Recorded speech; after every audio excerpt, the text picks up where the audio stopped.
I mean, you know Kevin Samuels rides for the high value man no matter what. If you're a regular man, mid-tier man, high value man. What's going on, y'all? Ground Motivate back in this thing again, man, with another video. And today we're talking about the whole FTN Bae situation. If you don't know what the whole thing happened, basically she accused rapper Duty Low of messing with her young son's Duty Low, and she got caught down bad lying, man. She was recently on Tasha K, and Tasha K called her in the lie, and she manipulated me. And so you allowed a man y'all, that allegedly touched your son to manipulate you and back you in a corner from a phone call after you blasted him on the internet over a lie. Yeah. And now all of a sudden you're manipulated. Brittany, I'm going to have to ask you to leave right now. Oh, damn. Okay, there it is. There it is right there. You start yelling and screaming and doing all this, and I think FTN Bae is straight drop trash. And basically we're going to be checking out this video right here by lead attorney and Kevin Samuels. And I guess essentially the theme of the video is going to be, do you think that you should, should we believe all women? Should women be able to get away with this? Should the laws be changed? Is FTN Bae trash? I think FTN Bae is elite trash. I think that is it confirmed that she's lying? Yeah, basically. I think that I don't think we should automatically believe all women. What do you think about that? Do you think that women can be just as vile as men? Yep. All right. And then yeah, and I think that we need to have some laws changed in place. I think that when you lie on somebody about something to this magnitude, I think that there should be some consequences to it. I don't think you should just be able to just go about your life. Yeah, you said you raped him and now you just walk around your life and go shopping. That makes no sense. You said that he raped your kid and messed with your kid and went Billy Kincaid on your kid, and now you just get to go walk around and just continue to be an Instagram thot. That doesn't make any sense. I don't think you should just get away unscathed with that kind of stuff. And especially if somebody goes to prison about it, you really got to pay the piper, I think, at that point. But let's get to the video and see what the... Nah, he didn't go to prison, but it almost like tanked his rap career because he had just started pretty much. But yeah, we're gonna go ahead and see what Kevin Samuels, and lead attorney, has to say. Last time, lead attorney, I wasn't really rocking with what you were saying. You're talking about the yeah, man, Drake should get in trouble for the hot sauce thing. It's like, bro, she shouldn't even been doing that. That was degenerate behavior in the first place. I was rocking with Kevin Samuels more. You know, Kevin Samuels be saying some silly stuff sometimes, but you know, he be on point otherwise. Yeah. But let's get into it. Guess who we got? We got the Kevin Samuels in the house. Let's bring up that Godfather. How are you doing, Godfather? I am well, man. Atlanta, things are getting kind of hot around here. So, from what I understand, this person says that somebody did, then didn't, then did. That's exactly right. You have this girl, this woman who's dating this dude. He's a rapper. So you got Bae, the woman, and Low. And Bae says, "Oh, my son said you put some screws." Oh yeah, up his behind. And then she went to the police. The police and the prosecutors evaluated the child. The child couldn't keep his story together for nothing. And then she went to the husband. She went to the boyfriend. She went to Low and says, "Low, you know, I'm not getting any help from the prosecutors. You know, I'm just gonna go straight to social media." So she goes to social media, starts dragging him around. They both lawyer up. Bae says, "Listen, I'll drop all of this if you take a lie detector test." Because she took a lie detector test. So what Low did, he took 2 lie detector tests. One with her doctor, her expert, and one with his. Both of them came back that he wasn't lying and he didn't do anything to this child. So then she retracted her all of her statements in this BS apology. But then after that, they got into an argument. So she says, "Well, you know what? I believe my son, even though the son was lying, yes and no." Now Low said, you know, nothing happened. The woman said, "Well, let's do this. Let's put you, Low, and me, and the 5-year-old on the phone call." So she put them all 3 on the phone call. Low was recording the call, and the mother asked the kid, "You know, is all this made up?" "Yes." "Did you lie?" "Yes." "Why did you lie?" "I don't know." And Low's recording it all. So now with the recording, plus the prosecutors already said that they talked to the kid was lying. Right now, you know, the case is closed, right? No, because after that, Low wants to go forward, and Low wants to charge her with defamation. So now she has made another video on social media, of course, saying that, oh, I believe my son and Lo did it, and now that Lo has the tape recording, this is gonna mess everything up and it's not gonna help. But I slide for my child. I slide for my 5-year-old. I know he lies some of the times, but he's right about this. And That's so stupid. But it was another thing that he left out. But they actually examined the child's booty and everything like that, and they said there was no type of anything that showed that there was some foul play. There was no metal pieces or shavings or shrapnel, and also just the actual integrity of the booty was not messed up. So there's no like internal bleeding. There's nothing like that. Nothing like that. Yeah, it's just that right there is alone isn't You know what I think? What? Our 5-year-old, I know some kids can be really like vicious, right? Yeah. But do you think a 5-year-old would lie this whole time and go through all those tests knowing that he's like lying and feel like I'm just gonna lie? I don't know. I think it would be out of fear though. If a 5-year-old were to do that, unless he's like the Omen, I don't think he's doing that. But I think that in this particular case, I think his mom. I think it was only because the mom was mad because he didn't want to be with her anymore because he busted and blocked it basically, and then she told the son to make up this little goofy story and everything like that, and then they went to the test and everything like that, and then the mom was already talking about how like he was doodling on herself and she was hitting him, so she's kind of an abusive lady in a way, and they were showing her like another video where she was like yelling at the kid about nothing. So I think she's kind of an abusive lady. So like the kid's already scared and everything like that. He doesn't want to mess up the money and be saying, "Oh, I didn't say this" or anything like that. And then so he's just gonna keep on going through with the test. So it's just out of fear, not like an evil kid, unless it's like a devil spawn. I agree with you. I felt like for a kid that's like he grew up in a single family home, right? So his mom is his source of truth. Yeah. So he probably will follow her whatever she says. So, and I felt like the reason why she put the kid and Lo on the same phone call is to show everyone that it's not me that's lying. It's my messed up kid that's lying. My kid is the source of it all. Yeah. And then she plotted all this and then make it seems like her kid messed up and then Lo got it and now he's gonna charge her. But then she was like, the whole her whole narrative is, I'm a great mom. Yeah. I did all these things because I trusted my fucked up kid who was lying about this the whole time. But I still love him, even though he's so messed up. So basically what you're saying, well, I'm saying she's triple trash. She's triple trash. What you said just allows me to just say she's triple trash. First you're trash at Instagram thought. Second, you try to use your son as a scapegoat. You said the story, and now you're getting your son, and you're saying like, oh yeah, he lying, so I believe my son, and making you're trying to fall back on that as him lying instead of like you just being the person that lied. And then just like there's like the whole way you went through social media to come out here and do something like this, like none of your story made any sense. Like you're triple trash, man. Get your life together. But of course, that's just our speculation. Yeah, but this is not the first time that she's done anything like this. Oh, you know how Walt likes that one dude. The dude Walt likes, he used to date her, and she Fredo said, Ben? and she said that he beat on her, but there was no proof. That didn't happen. Then also, there's another rapper that Walt likes, the hot boy. That dude. dated her too? Yeah, he dated her too. She destroyed his house. She destroyed his house, and then like they're in a gang or something like that. So. And I guess it's like they're actually like there's actually back and forth killing with each other. So they're at the mall and she's dropping their location and telling the other people where they are. So she's like a malicious trash thought like that. She's kind of like Toxic T. So she dropped the location so that other people can come and get him? Yeah, exactly. Wow. Yeah, she's kind of like Toxic T. Like she's one of those people that's like their emotions cloud their Toxic judgment. T. Yeah, Toxic T. She's one of the people that like their emotions cloud their judgment so much that they don't care how they hurt you, just as long as they hurt you. That's all that matters to them. So she's trash. Let's get it. And got these terrible allegations about concerning this man floating around the internet. Well, see, I have several questions, but I'm always curious as to especially when someone has a modicum of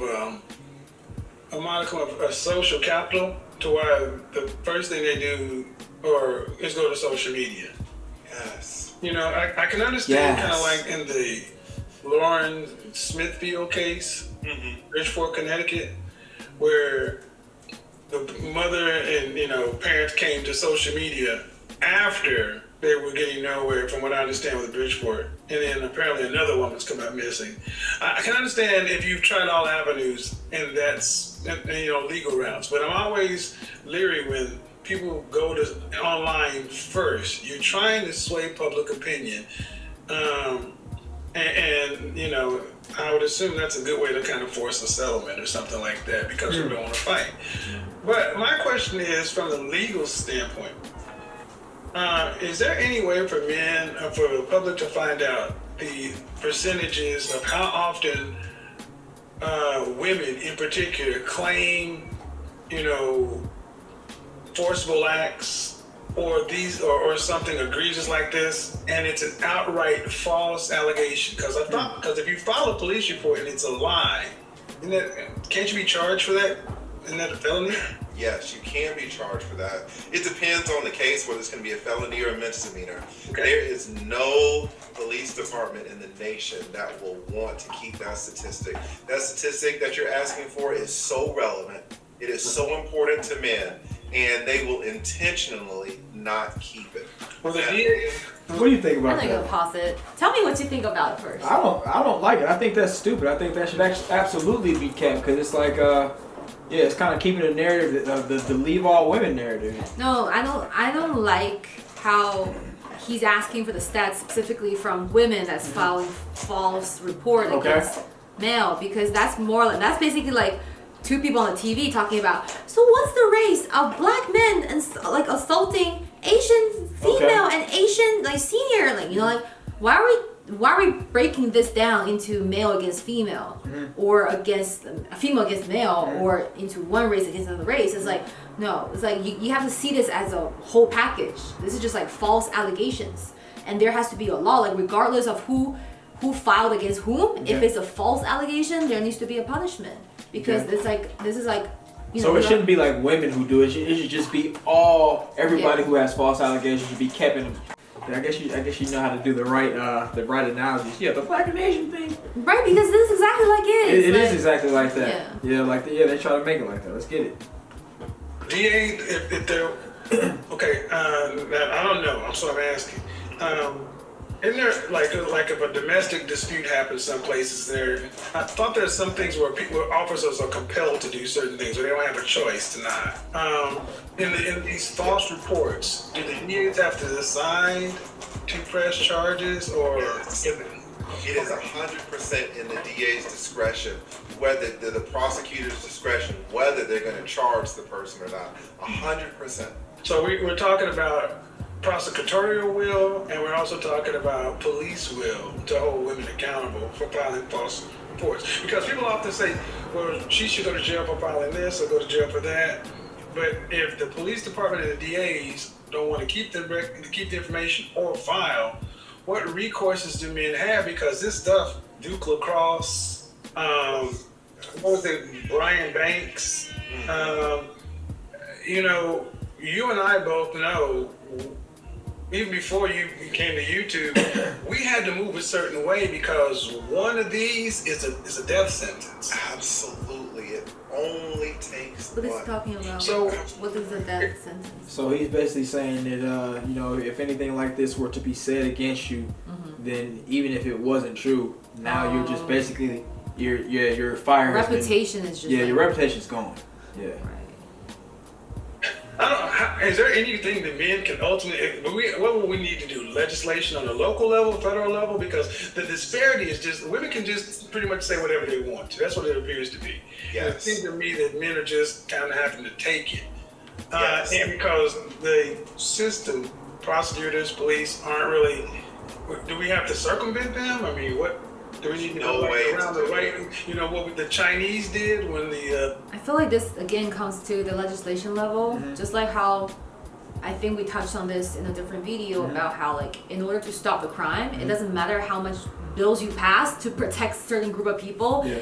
If you're letting out criminals on the street at the same time, it doesn't add up. So you have to make sure from the very basic level you're keeping the the prisoners, you know, like all those people somewhere locked up instead of out on the street, right? If they're going to endanger the public. It doesn't matter who they're endangering, Asian, white, black, Hispanic, it's like they're endangering those people. And at the same time here, it's like it comes down to legislation, right? Because it's all to the police and the DA's aggression whether to make charges or not. So it's like, yeah, you gotta push them to do it. Or else I feel like they probably care more about if they can build a case, right? Because if they spend all this time and energy building a case and then they lost it, they'd probably be like, oh, might not do it in the first place. It's not worth the time, right? So it's like. You mean towards the man or towards the liar? Towards the liar. Towards the liar. Oh.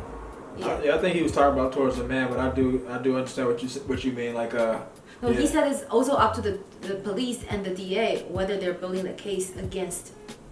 Oh, the liar? Yeah. Okay. Okay, so that's what you're saying. Okay. Yeah, so that's why he was like, you have to bring this down to the legislation level. Yeah. Right? Okay, let's get it. It's making you tired, right? It's making the pandemic happened. I mean, what? Because this can't continue. You're exactly right. Now, let me be fair. There is a rationale behind it. Yeah. There is a rationale behind why prosecutors want to keep this on the low. Prosecutors do not want it out that they are prosecuting cases where women lie. Why is that? Because they don't want a case where, let's say, a woman is on a date and the woman says, okay, I'm fine to have sex. And then during sex, the woman says, you know what? I'm not really feeling it anymore. But the guy goes ahead and finishes it anyway. Now, we can all agree that that's a violation.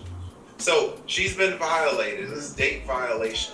What the prosecutors never ever want is for that woman to sit at home and say, okay, if I call the police and they don't believe me, then I'm going to prison.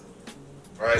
It's called a chilling effect. The prosecutors do not want to create a chilling effect. That is a great point, actually. Yeah. All right, lead attorney. All right, man. You're hitting some points right now. I can agree with that. Yeah. I don't know. This is another one of those tough situations, I guess. Let's keep going.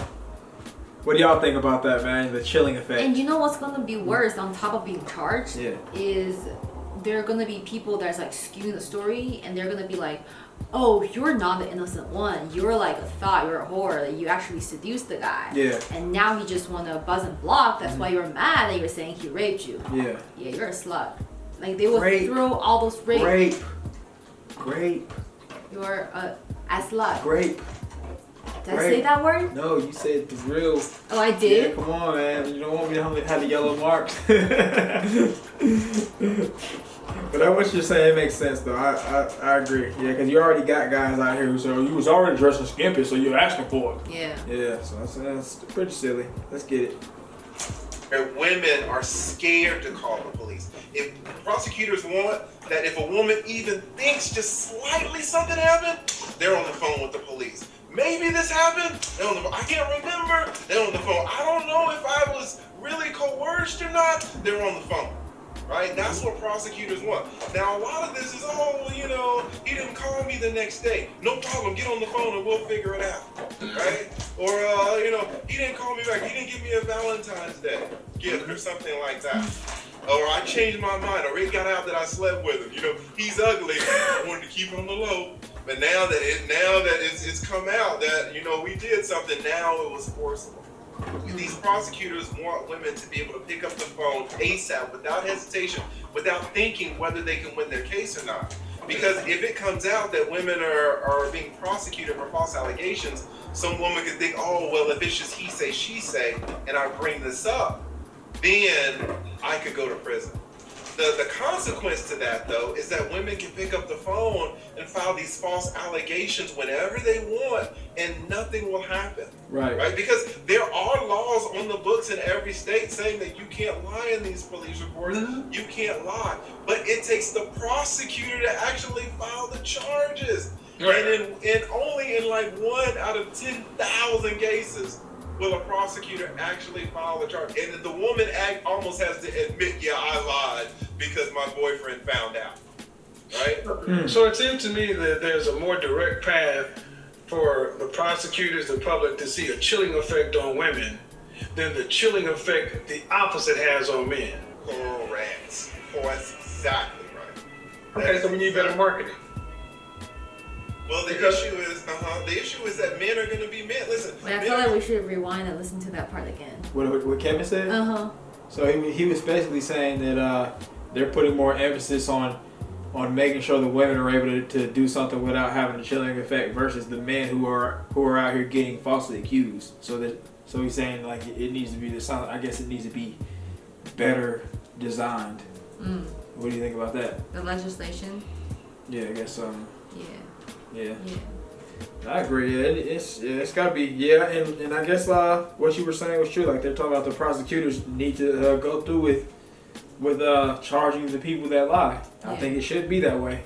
I just feel like also, I guess not. I understand not everyone can afford a great attorney. Yeah. Right? So it's like let's say if you're the guy that's being charged and you actually didn't do it, and you don't have the money and you got like a public defender and then he did a sloppy job, very likely you're going to jail like for something you didn't do because you know.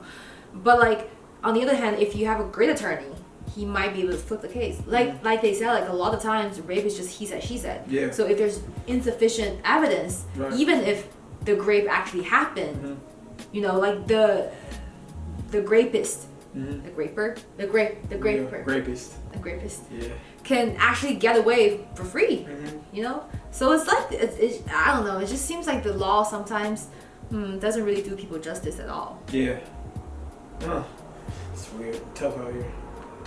I want to ask if I can be honest. What I'm saying is it's having an opposite effect on men because now men are not dating, consent apps. And hot sauce packets. I mean, to the point to where, you know, we're overcorrecting so much to where it's having a, air quotes, chilling effect on men. It's just not as straight line as for women.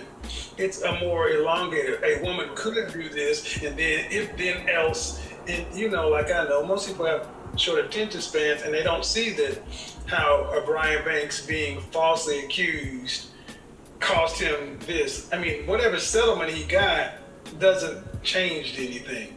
So, and it has an effect to where men are almost having to just accept the abuse because they're not going to be believed anyway.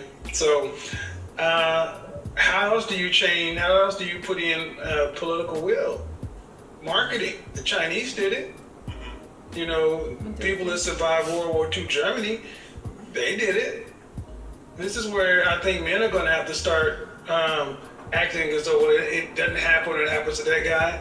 Because just like the prosecutor wants a woman to pick up the phone if she even thinks it might have happened because they want to defend women, men who are consumers too. Maybe we don't spend 73 cents on every dollar, but that 27 cents is still 27 cents.